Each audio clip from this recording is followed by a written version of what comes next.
the idea of building bridges between different communities and understanding how similar we are while acknowledging and celebrating how different we are too.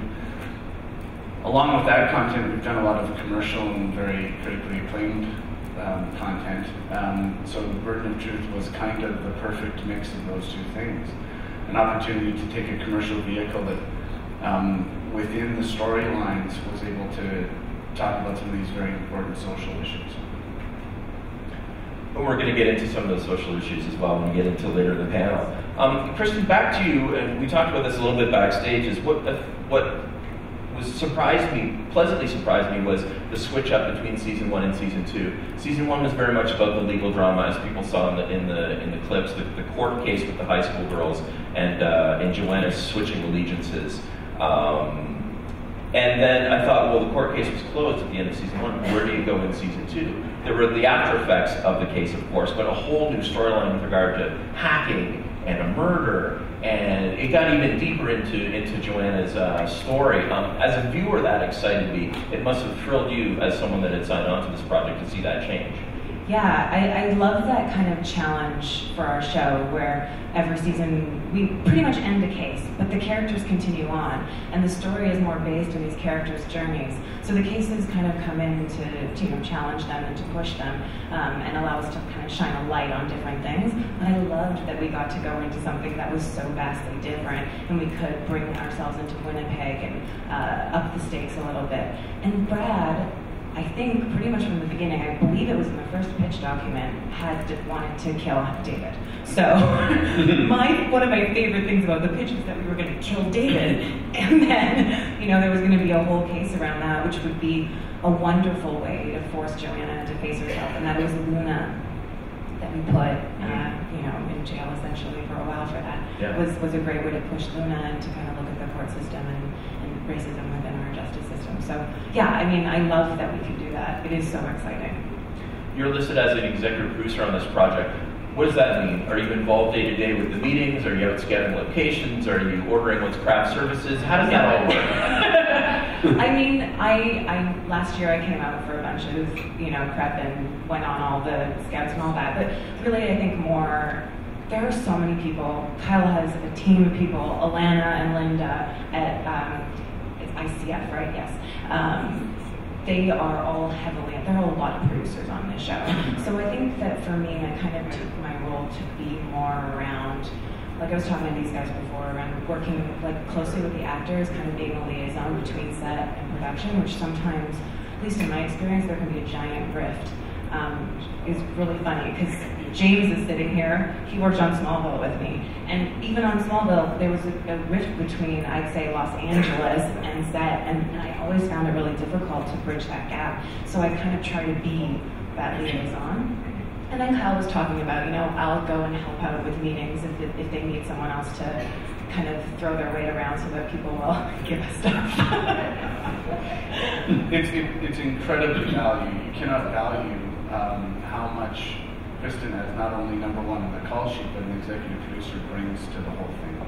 And I mean, a big part of that is who she is and how she carries herself. As goes the lead, goes the show. But now add on to that an executive producer, and there's this level of confidence amongst the cast, especially I think younger cast members, that really look up to Kristen to say, you're not only the lead, but you're a producer, so what you says matters, and we know that we're heard.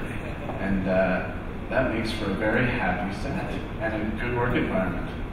Additionally, I talk to Brad and Adam, Brad the creator, Adam the showrunner, Adam Peddle, a lot. So creatively, I feel like I have an impact on the show, but especially on Joanna, and ensuring that, selfishly, that I'm telling the story about a person that I want to tell, and I haven't had that same opportunity before, and that's a huge part of why I'm so passionate about it and why I can come into a room and be fully jazzed. It's ownership, right? It's yes. Part ownership of the project, of the role, and so if you're invested in it, then everyone else is going to be invested in it as well.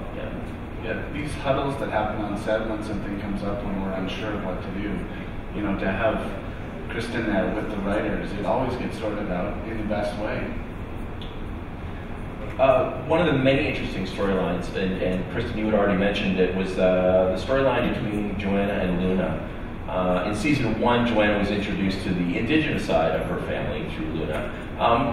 Can you talk a little bit about the strengths of those scenes? I mean, again, it was a case where I hadn't seen this before, where the indigenous storyline was part of a prime time television drama on CBC, especially. Can you talk about that a bit? Yeah.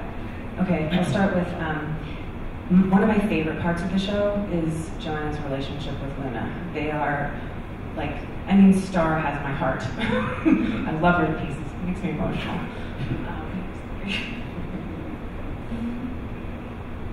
I don't know why I'm so emotional about that. It's early. That's big. Yeah, that's what it is. But I love the way those two characters are together, and how it pushes both of them to kind of find their strength.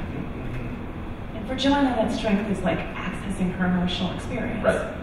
And for Luna, it's about gaining confidence in herself. Thanks, Kyle. I didn't expect this to occur. No, but that speaks to how special the relationship is between the two of you, and how much she looks up to you. And I mean, I look up to her. That woman is amazing. She is. But you've taken her under your wing and brought out the best in her, and that has made everyone on the show better to see Star emerge as a star, playing Luna.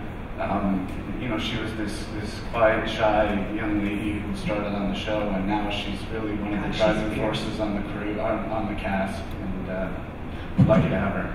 We are so lucky. But in season 2, when we move Joanna and Luna into sort of a tense place where Joanna feels torn about her father's decisions, and she still, in a way, loves him, even though he's a horrible asshole.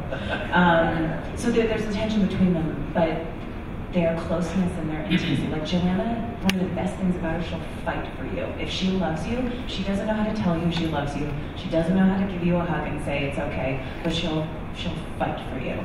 And that's what I love about Luna, is able to see that in her and bring out more of her nurturing warmth. I hope that answers your question. Totally. Minus my minor crime detour. We'll give you a chance to compose yourself. Darren or Sally, did either one of you want to speak to that relationship and how strong it's been? Yeah, I mean, I'll say when I joined E1, we were probably a month into production on season 1, and I remember going through dailies and seeing Star for the first time, and didn't know her.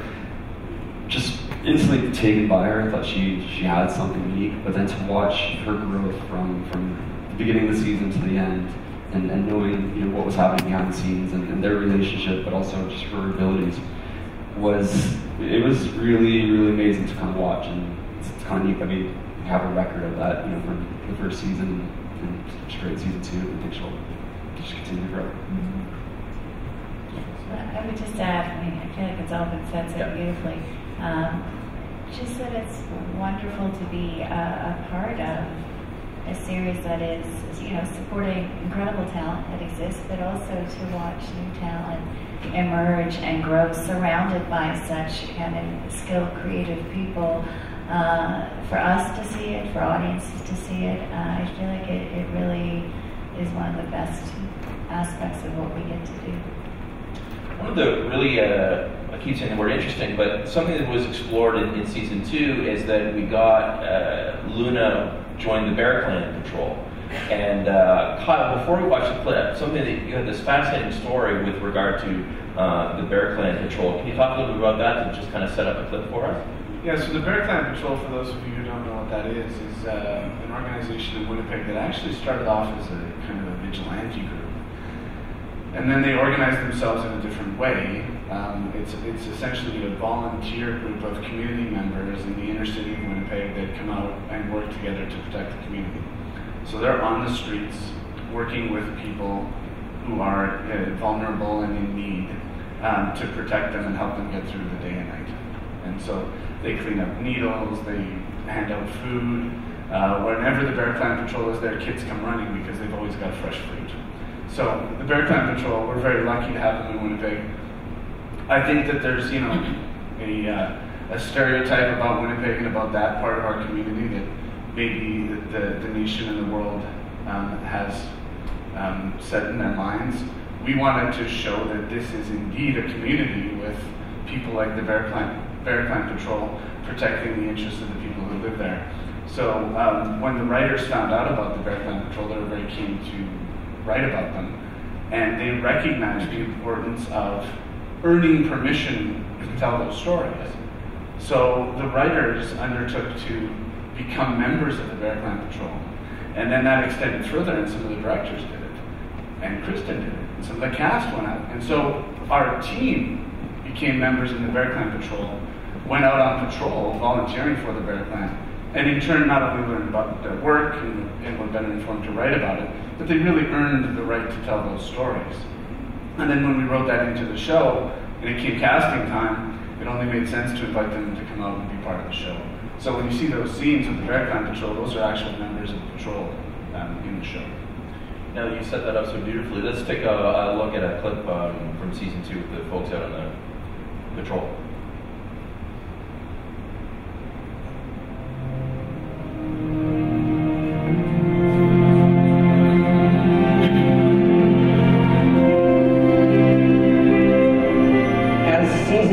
Switches to Winnipeg, what we were looking for was something to show this political growth of this one character, our character of Louis Spence.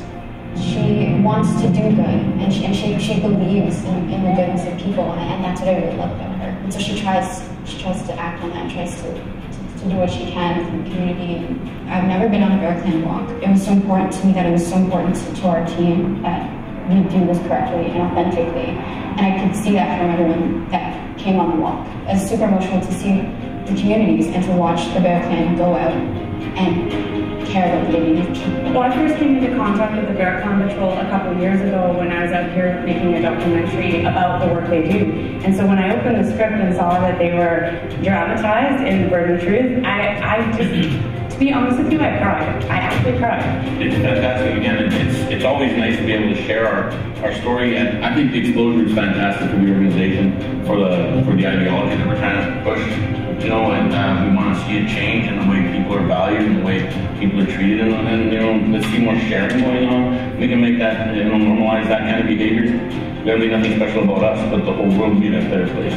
It's not until you go out on a Bear Clan walk that you can really then go back to the draft and make it real. And I think specifically for the Bear Clan, you really can't do that until you go on a walk, and more than one, because no walk is the same as another. It's helping me connect more with my Indigenous roots and understanding more about my community and my people and our struggles and our power and our voices. I feel a deep responsibility when you have other people's stories. The room is full of writers who have offered their stories to this show, and actors as well who have offered part of themselves to this, and I feel a tremendous responsibility to kind of shepherd those